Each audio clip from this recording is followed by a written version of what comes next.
Reforming Heart hari ke-80.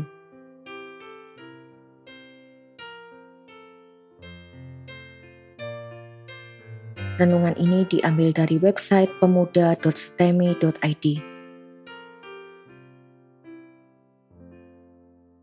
Tema renungan pada hari ini adalah nasihat-nasihat terakhir Daud.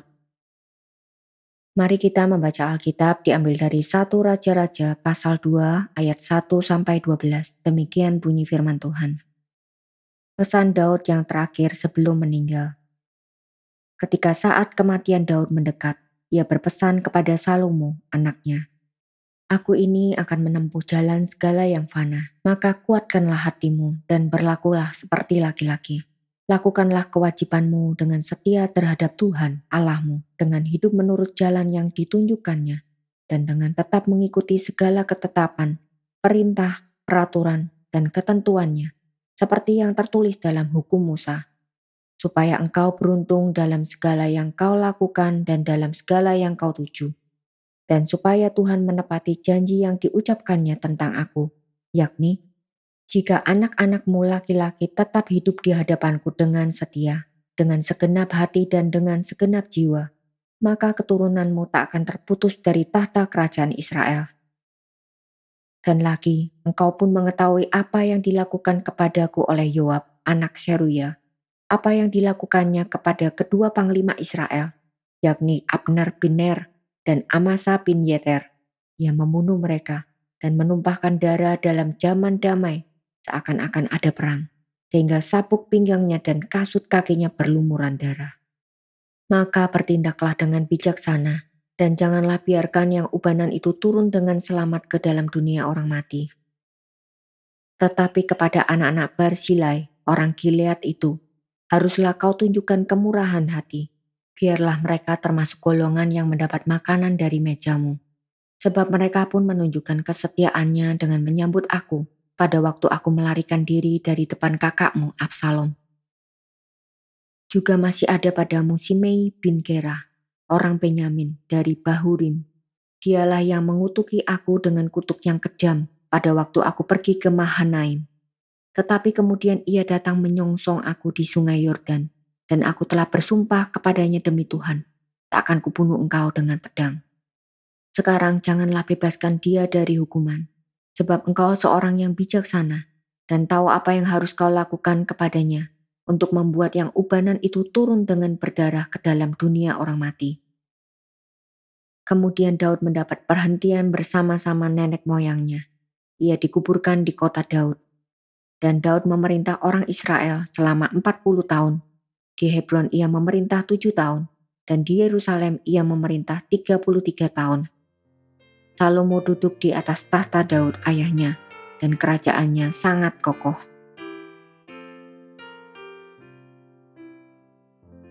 Sebelum mati, Daud memberikan nasihat-nasihatnya untuk Salomo, supaya kerajaan Salomo dapat menjadi kokoh. Nasihat yang pertama adalah agar Salomo berani menanggung apa yang perlu dia pikul sebagai raja. Daud akan segera mati, dan Salomo tidak boleh menggantungkan dirinya kepada Daud. Dia harus menjadi kuat dan memulai panggilannya menjadi seorang raja, walaupun tanpa penyertaan Daud. Ini nasihat yang sangat penting dari seorang ayah kepada anaknya. Suatu saat sang ayah akan mati, dan anak itu harus sanggup memikul beban panggilannya sendiri. Dia harus mampu, walaupun tidak ada lagi bimbingan dari ayahnya. Inilah nasihat yang indah. Tidak ada gunanya membuat anak bergantung kepada orang tua. Seorang anak laki-laki yang tidak bisa memikul tanggung jawab akan hidup dengan cara yang sangat memalukan.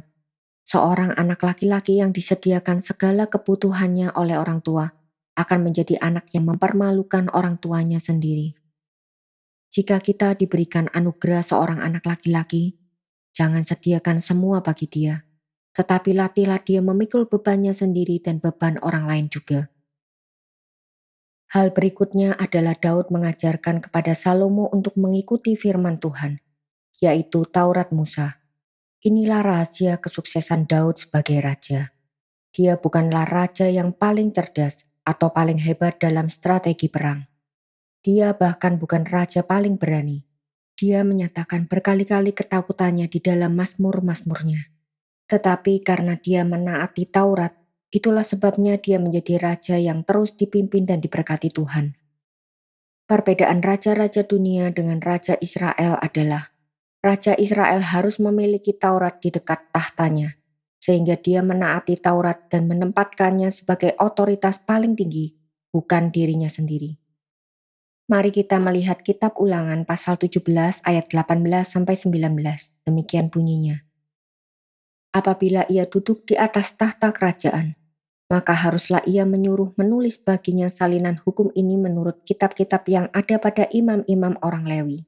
Itulah yang harus ada di sampingnya, dan haruslah ia membacanya seumur hidupnya untuk belajar takut akan Tuhan, Allahnya, dengan berpegang pada segala isi hukum dan ketetapan ini untuk dilakukannya. Hikmat sejati hanya ada pada firman Tuhan. Kiranya firman Tuhan menjadi otoritas paling tinggi dalam hidup kita sekalian. Kiranya firman Tuhan ada di sebelah meja kerja kita, atau di tempat belajar kita, sehingga kebenaran firman-Lah yang kita dengarkan lebih daripada pengertian-pengertian dari dunia ini. Biarlah keindahan firman Tuhan memberikan gairah kepada hidup kita. Biarlah kesucian Tuhan dinyatakan di dalam firman-Nya mengontrol etika hidup kita. Biarlah kebenaran firman Tuhan mencerlikkan mata kita untuk melihat segala hal yang ada di dalam dunia ini dengan tepat. Biarlah kebenaran sifat Tuhan yang nyata dalam firman-Nya membuat kita mempunyai karakter yang agung. Kemudian dalam ayat 4 dikatakan bahwa Salomo harus hidup dengan setia di hadapan Tuhan, supaya janji Tuhan bisa diterimanya. Kesetiaan mengikuti Tuhan berarti konsisten di dalam menaati Tuhan, konsisten di dalam mengasihi Tuhan, konsisten di dalam mengagumi Tuhan, konsisten di dalam mengikuti Tuhan, konsisten di dalam menyembah Tuhan dan beribadah kepadanya. Apakah gunanya kita mempunyai jiwa yang rela berkorban bagi Tuhan, bahkan rela mati demi Tuhan hari ini, tetapi besok kita menyangkal Dia? Apakah gunanya kita menaati Dia sekarang, tetapi begitu keadaan menjadi sulit, kita mengabaikan firman-Nya?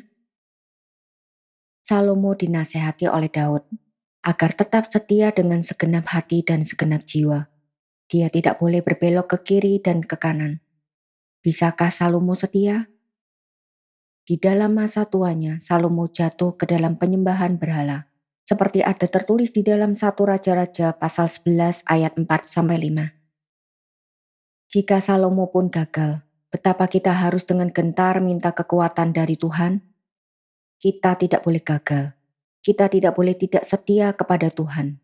Bukankah Kristus telah datang dan mengorbankan dirinya di atas kayu salib demi dosa kita? Salomo belum melihat kegenapan janji Allah di dalam Kristus. Itulah sebabnya kita harus berjuang untuk setia kepada Tuhan. Berdoalah terus minta Tuhan menjaga kita, agar kita tidak jatuh ke dalam dosa. Berdoalah supaya Tuhan menjauhkan kita dari pencobaan. Tetapi setelah berdoa, berjuanglah. Berjuanglah untuk menaati Allah. Berjuanglah melarikan diri dari pencobaan. Berjuanglah untuk berpaut kepada firman Tuhan. Kiranya Tuhan memberikan kekuatan kepada kita. Hal berikutnya adalah penghukuman bagi Yoab. Yoab membunuh Abner dan Amasa, 2 panglima Israel yang besar. Tetapi karena tindakan Yoab justru memperkokoh kerajaan Daud. Tidak ada orang yang ingin membunuh Yoab karena tindakannya itu. Daud juga tidak melakukan tindakan apa-apa. Alkitab tidak memberikan alasan mengapa Daud tidak menghukum Yoab. Daud seringkali gagal menyatakan keadilan dengan memberikan hukuman, terutama kepada orang-orang dekatnya.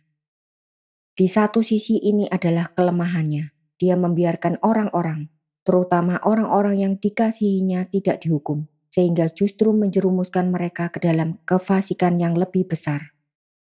Tetapi di sisi lain, ini adalah kelebihannya.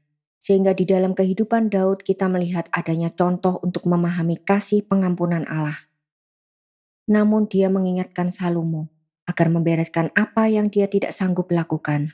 Salomo harus bertindak kepada orang-orang ini agar kerajaannya bebas dari hutang darah apapun.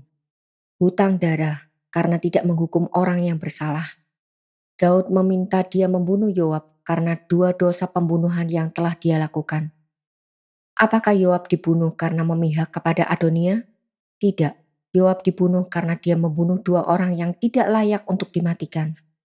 Biarlah keadilan Tuhan juga menjadi kerinduan kita. Kita bukan Salomo yang dapat menghukum orang-orang fasik.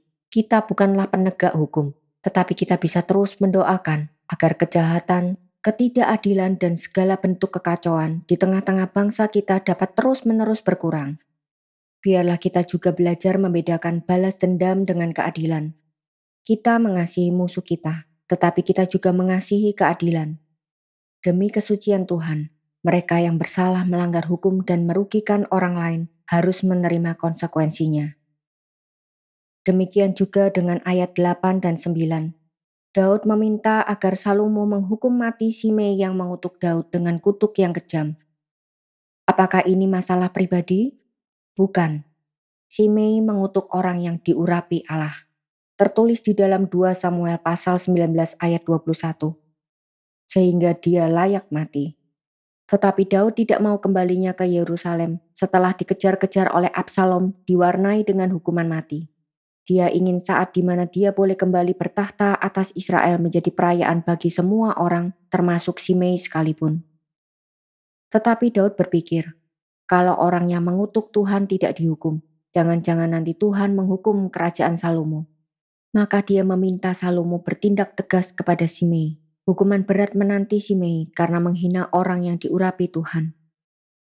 Biarlah hal ini membuat kita sadar untuk tidak bermain-main dalam berelasi dengan Tuhan. Biarlah kita memberikan hormat sebagaimana yang sepatutnya kita beri kepada Allah. Biarlah kita juga memberikan hormat yang sama kepada Sang Anak Allah, yaitu Kristus. Meskipun hukuman dunia tidak mengancam kita, tetapi kebencian Tuhan terhadap dosa menghina kekudusan Tuhan haruslah menjadi kekuatan yang cukup bagi kita untuk membenci dosa-dosa seperti itu. Biarlah kita memandang hormat Allah Tritunggal dan segala hal yang berkait dengan kemuliaan Allah. Hal yang terakhir adalah Salomo harus mengingat siapa yang pernah berjasa, lalu membalas jasa baik mereka. Kerajaan Salomo tidak akan kokoh kalau dia tidak tahu bagaimana menghargai orang benar. Barzilai dan keluarganya adalah orang-orang benar. Mereka menghormati Daud dan melayani raja yang diurapi Tuhan ini, walaupun Daud sedang berada dalam pelarian. Oleh sebab itu, Daud meminta Salomo untuk mengasihi keluarga Barzilai dan mengizinkan mereka menjadi seperti salah satu dari anak-anak raja yang mendapatkan makanan dari meja raja. Memang benar bahwa Tuhanlah sumber dari segala berkat, tetapi Tuhan juga memakai saluran berkat-Nya, yaitu orang-orang di sekitar kita. Ucapan syukur kepada Tuhan atas berkat-Nya harus mencakup ucapan syukur kepada saluran berkat-Nya tersebut. Kita akan menjadi orang-orang yang tidak tahu diri kalau kita tidak tahu bagaimana menghargai orang-orang yang Tuhan sudah pakai untuk menyalurkan berkat-Nya kepada kita. Jika kita tidak tahu bagaimana membalas kebaikan orang, maka sebenarnya kita telah menjadi orang bebal yang tidak bisa dididik. Kita akan menjadi orang yang sulit untuk dihargai orang lain, karena rendahnya penghargaan kita kepada orang-orang yang telah Tuhan pakai untuk memberkati kita. Inilah hal-hal yang Daud ingatkan. Semua ini adalah untuk mempertahankan kokohnya kerajaan Salomo. Semua ini tidak ada kaitan dengan dendam pribadi Daud atau ucapan terima kasih pribadi Daud. Semua ini berkait dengan berkat Tuhan bagi Israel. Daud sendiri pernah mengalami bencana kelaparan berat yang diderita oleh seluruh kerajaannya karena ada hutang dara pada Saul. Tertulis di dalam 2 Samuel pasal 21 ayat 1. Daud tidak ingin ada hutang dara yang dia tinggalkan. Itu sebabnya dia meminta Salomo bertindak. Kalau Salomo melakukan tindakan yang bijaksana, maka kerajaannya akan kokoh. Kokoh bukan karena musuh-musuh disingkirkan, tetapi kokoh karena tidak ada lagi kefasikan dalam bangsa Israel yang akan membuat Tuhan enggan untuk memberkati bangsa itu. Kokoh karena Tuhan berkenan untuk menyertai, sebab tidak ada kefasikan yang dibiarkan terjadi di tengah-tengah Israel.